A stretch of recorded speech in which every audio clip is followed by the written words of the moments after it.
సజీవుడు మన రక్షకుడు యేసుక్రీస్తు నామంలో మనకందరికి శుభములు. కీర్తనల గ్రంథము 33వ కీర్తన 19వ వచనము. కీర్తనలు 33:19 వచనం. యెహోవా దృష్టి ఆయన యందు భయభక్తులు గలవారి మీదను ఆయన కృప కొరకు కనిపెట్టు వారి మీదను నిలుచుచున్నది.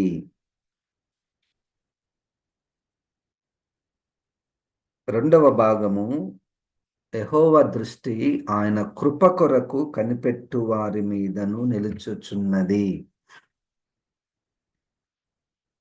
పరిశుద్ధాత్మ దేవుడు ఈ యొక్క జీవ వాక్కులు మనకు రాయించి ఉంచాడు. దేవునికి వందనాలు. సాధారణంగా మనము ఈ కృపకు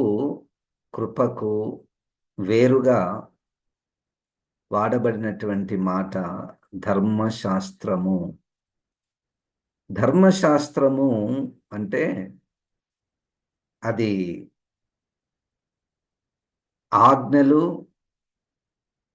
ఆజ్ఞలతో కూడుకున్నటువంటిది. అతిక్రమించిన వారికి శిక్షను కూడా విధించేటటువంటిది. ధర్మశాస్త్రము, ధర్మము, ఈ ధర్మము అన్నటువంటి పదము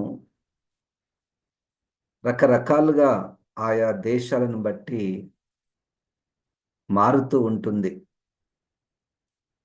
ధర్మము ఒక్కొక్క ప్రాంతానికి ఒక్కొక్క రీతిగా ప్రజలను బట్టి వారు ఒక రాజ్యాంగాన్ని తయారు చేసుకొని జీవిస్తూ ఉంటారు.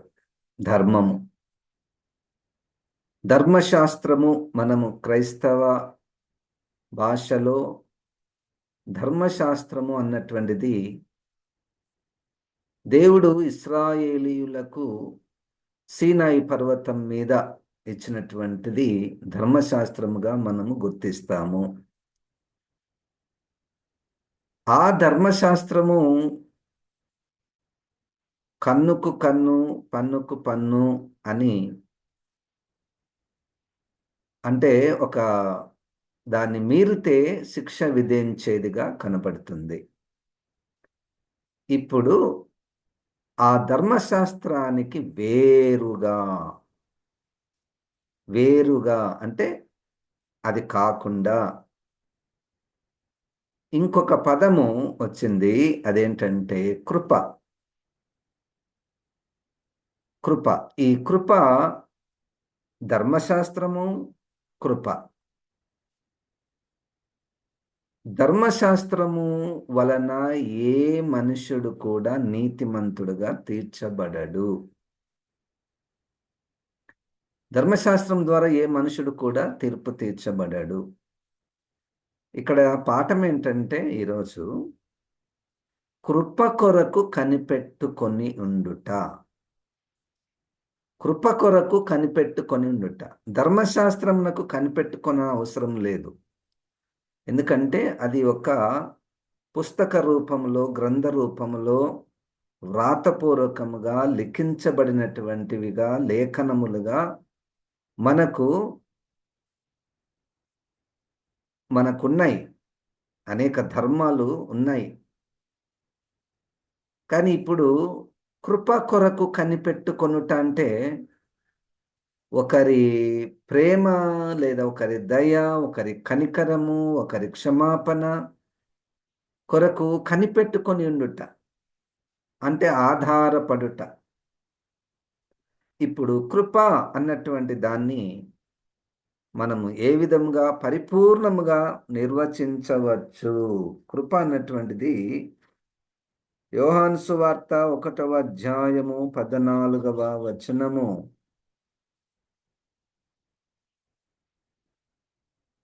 కృప అనగా ఆ వాక్యము శరీరధారి అయి కృపా సత్య సంపూర్ణుడుగా మన మధ్య నివసించెను. ఈ వాక్యము అంటే 1వ అధ్యాయం 1వ వచనంలో ఉన్నటువంటి వాక్యము అనగా ఆ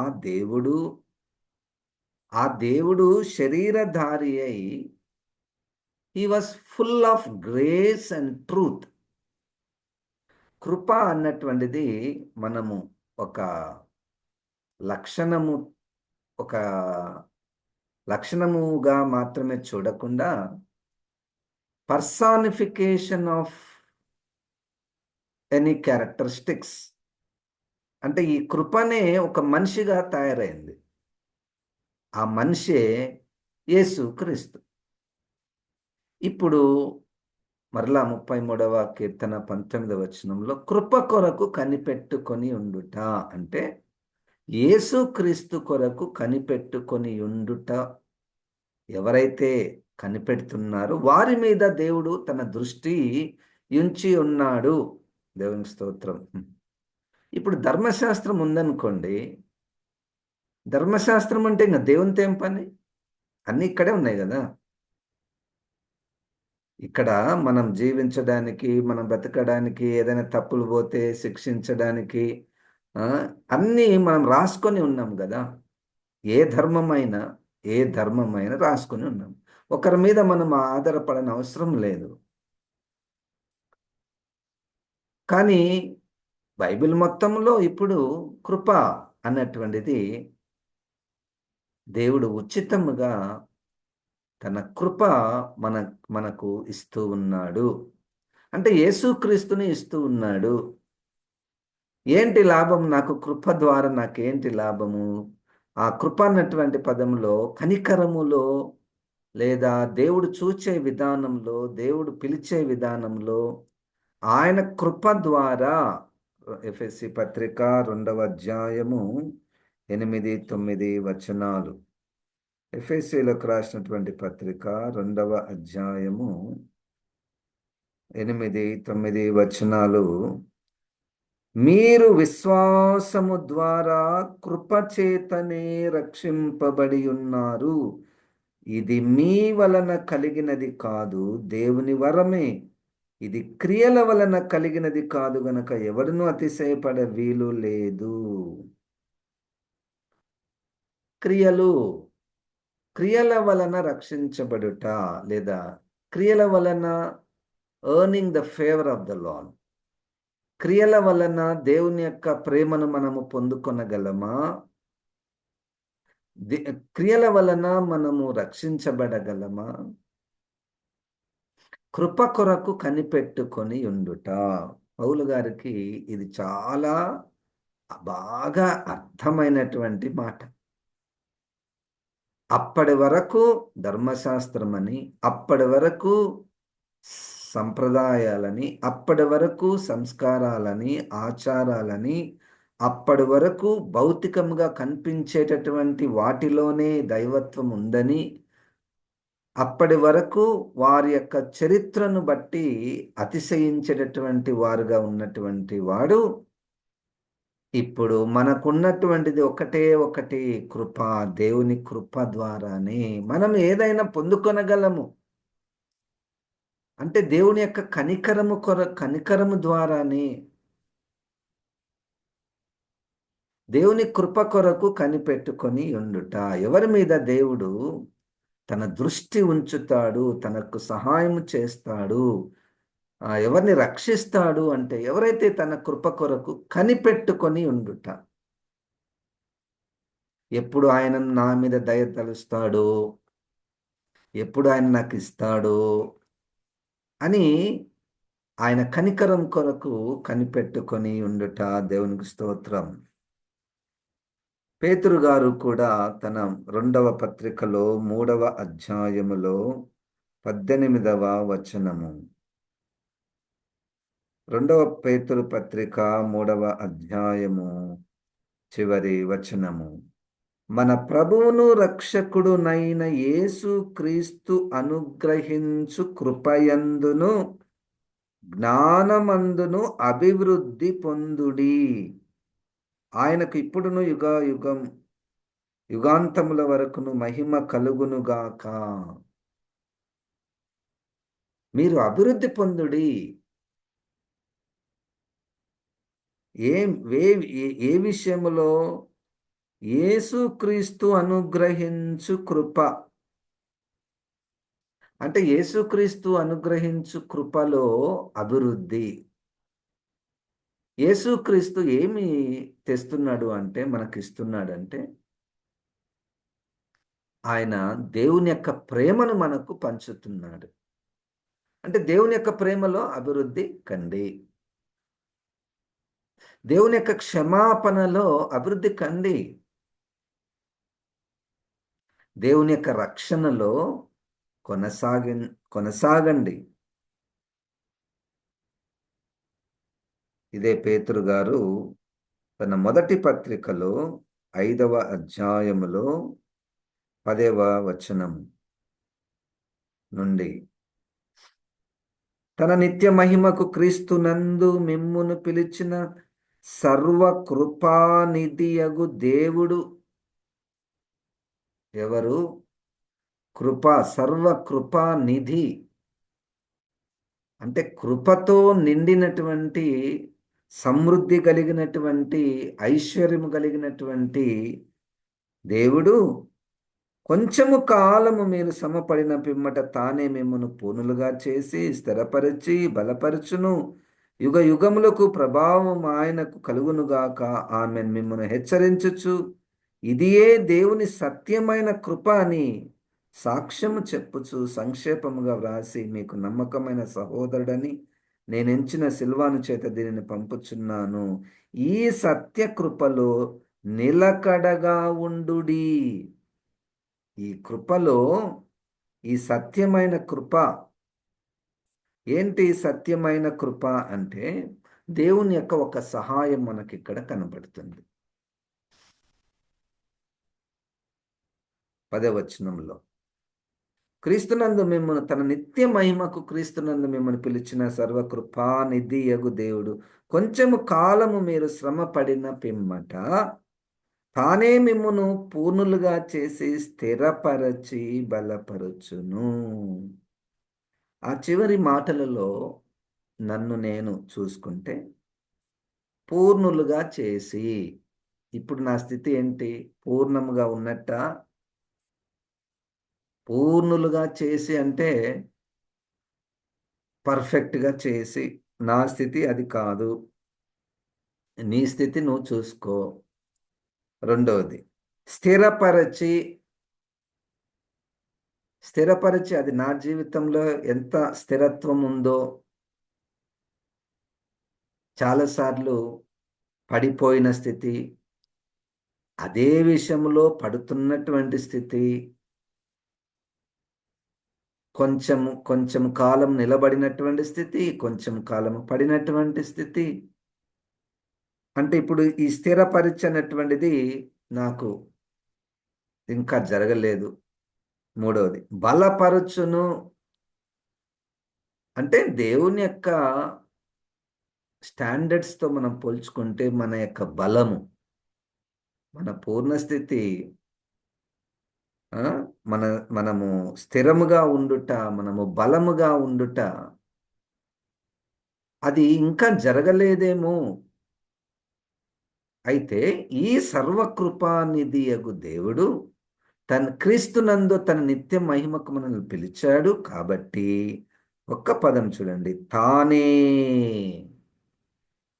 దాంట్లో కృప ఉంది. తానే మిమ్మును అంటే దేవుడే మిమ్మల్ని పూర్ణులుగా చేయువాడు, స్థిరపరచువాడు, బలపరచువాడు. దేవునికి స్తోత్రం. ఇక దేవుని మీద భారమేయడము, దేవుని కొరకు కనిపెట్టుకొని ఉండడము. ప్రభువా, నువ్వే చెప్పావు గదా పూర్ణులుగా చేస్తావని. ఎంత పూర్ణులుగా చేయాలి? క్రీస్తునకు కలిగిన సంపూర్ణత. క్రీస్తునకు కలిగినటువంటి సంపూర్ణత ఎంతనో అంత పూర్ణముగా నన్ను ఎప్పుడు చేస్తావు? నన్నెప్పుడు స్థిరంగా నిలబెడతావు ప్రభా? చలించిపోతున్నాను, కదలిపోతున్నాను. కొద్దిసేపు ఒకరోజు బాగుంటాను, ఒకరోజు బాగుండను. ఒకరోజు నీకిష్టమైన పనులు చేస్తాను, ఇంకొక రోజు నీకిష్టం లేని పనులు చేస్తాను. ఎప్పుడు నన్ను నిలబెడతావు? ఎప్పుడు నన్ను స్థిరపరుస్తావు? నా కాళ్ళను లేడి కాళ్ళుగా చేసి ఏతైన స్థలములో శక్తితో నిలిపి శక్తితో నిలిపి జలరాసుల నుండి బలమైన చేతితో వెలుపల చేర్చిన బలమైన దేవుడు. ఆ జలరాశులు చిక్కుకొని పోకుండా ఆ ఎర్ర సముద్రము, ఆ యోర్దాను నది, ఆ అపవాది కూర్చున్నటువంటి ప్రవాహ జలముల నుండి నన్నెప్పుడూ బయటికి వేస్తావు. నీ కృప నా మీద చూపించు ప్రభా. నీ కృప, నీ కృప నాకు కావాలి. చూడండి, పౌలు గారు తన రెండవ పత్రిక, కొరింథీయులకు రాసినటువంటి రెండవ పత్రిక 12వ అధ్యాయము తనకు ఒక ఒక ముల్లు, 7వ వచనము నుండి, నాకు కలిగిన ప్రత్యక్షతలు బహు విశేషముగా ఉన్నందున నేను అత్యధికముగా హెచ్చిపోకుండా నిమిత్తము నాకు శరీరములో ఒక ముల్లు, నేను అత్యధికముగా హెచ్చిపోకుండా నిమిత్తము నన్ను నలగగొట్టుటకు సాతాను యొక్క దూతగా ఉంచబడెను. అది నా యొద్ద నుండి తొలగిపోవలనని దాని విషయమై ముమ్మారు ప్రభువును వేడుకొంటిని. అందుకు నా కృప నీకు చాలును, బలహీనత యందు నా శక్తి పరిపూర్ణమగుచున్నదని ఆయన నాతో చెప్పెను. కాగా క్రీస్తు శక్తి నా మీద నిలిచియుండు నిమిత్తము విశేషముగా నా బలహీనతల యందే బహు సంతోషముగా అతిశయపడుదును.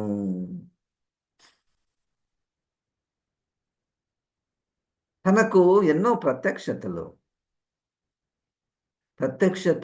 దేవుని ప్రత్యక్షతలు, దేవుని యొక్క ఆ ఆశీర్వాదాలు, వరాలు ఉన్నప్పుడు తనకు తెలిసిపోతుంది, నాకు అతిశయము కలుగుతుంది వీటన్నిటిని బట్టి. ఇన్ని తలాంతులు, ఇన్ని శక్తి సామర్థ్యాలు, ఇంత పేరు, ఇంత జ్ఞానము, ఇన్ని ప్రత్యక్షతలు కాబట్టి అది హెచ్చిపోకుండా నిమిత్తము, అతిశయించకుండా నిమిత్తము నాలో ఒక ముల్లు ఉంది.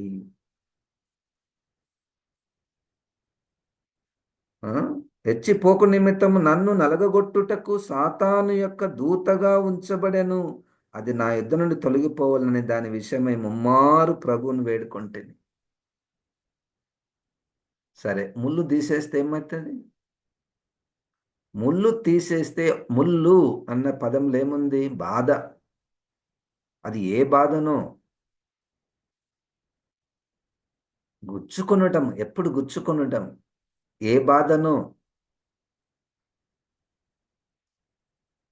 ఒకవైపేమో ప్రత్యక్షతలు, ఆశీర్వాదాలు, వరాలు, తలాంతులు, పేరు, ఎంత పరిచర్య.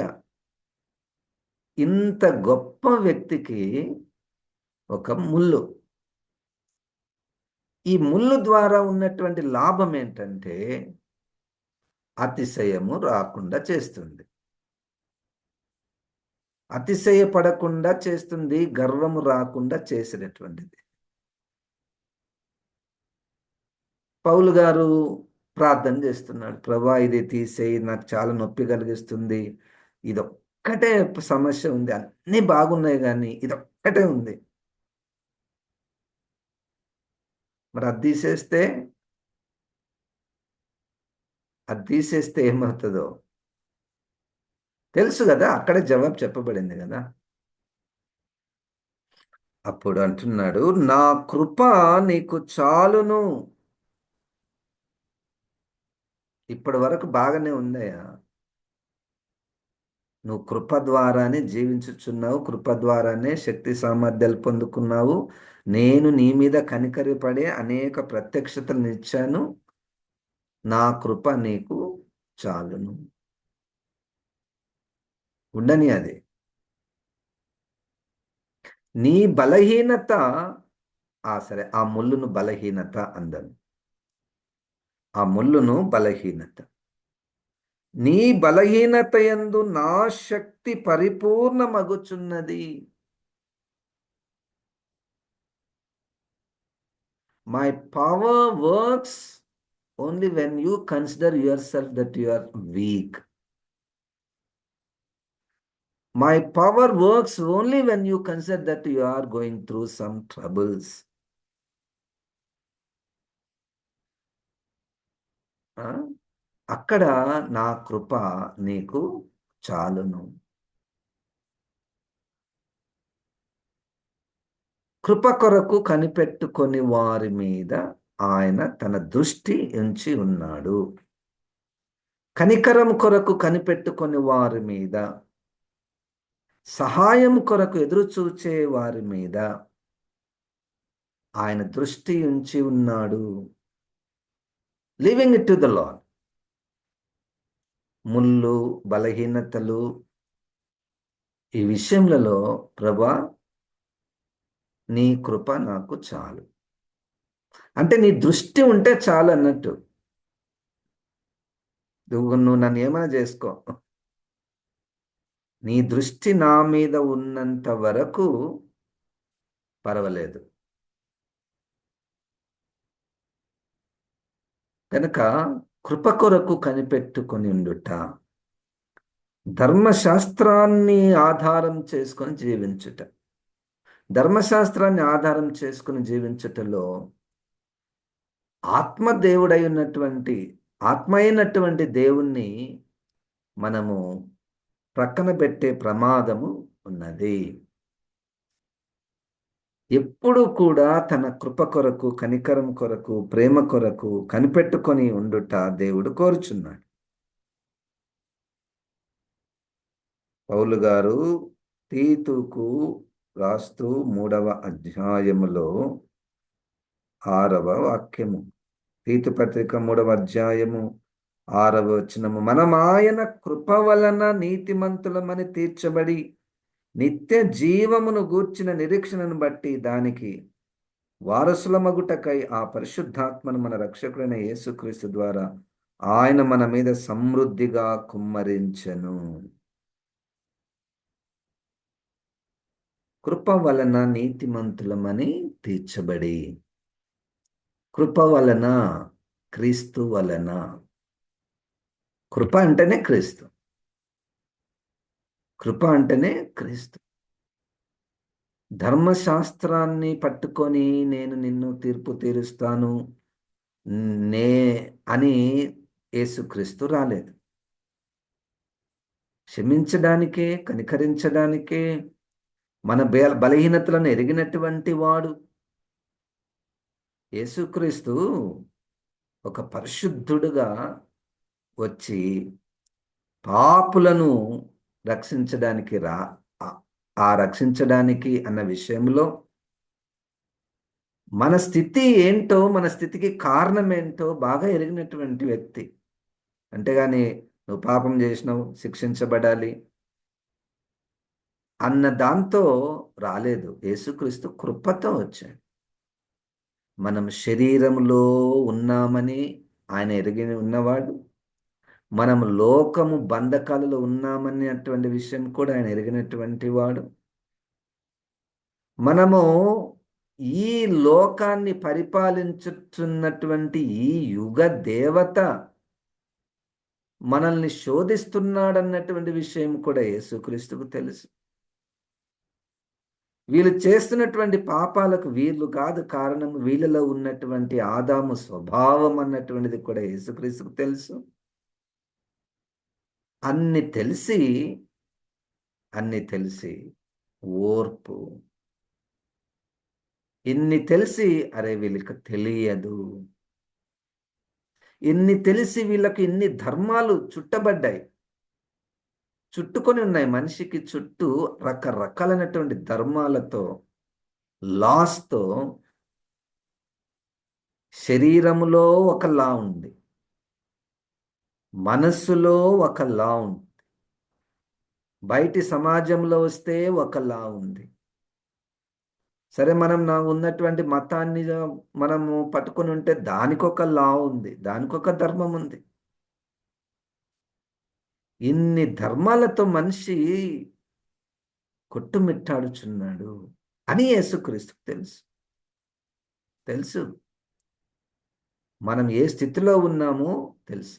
మనకైతే ఎవరైనా పాపం చేస్తే వెంటనే కోపం వస్తుంది, కానీ యేసుక్రీస్తుకు రాదు. దాన్నే కృప అంటారు.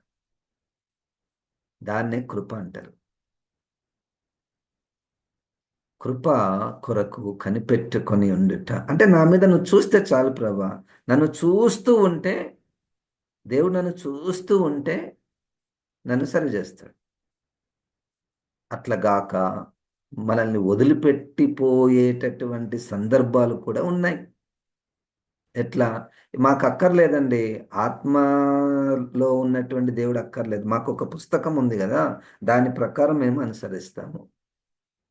మాకొక చరిత్ర ఉంది, దాని ప్రకారం మేము అనుసరిస్తాం. మా పితరులు చాలా గొప్పవాళ్ళు, వాళ్ళు మంచి మంచి రాశారు, మేము వాళ్ళని అనుసరిస్తాము. ఇక దేవుని కృప కొరకు కనిపెట్టుకొని ఉండుట ఏంటి? ఎందుకు కనిపెట్టుకోవాలి? ఎందుకు ఎదురు చూడాలి? ఎందుకు ప్రార్థన చేయాలి? ప్రత్యక్షతల కొరకు ఎందుకు ఎదురు చూడాలి?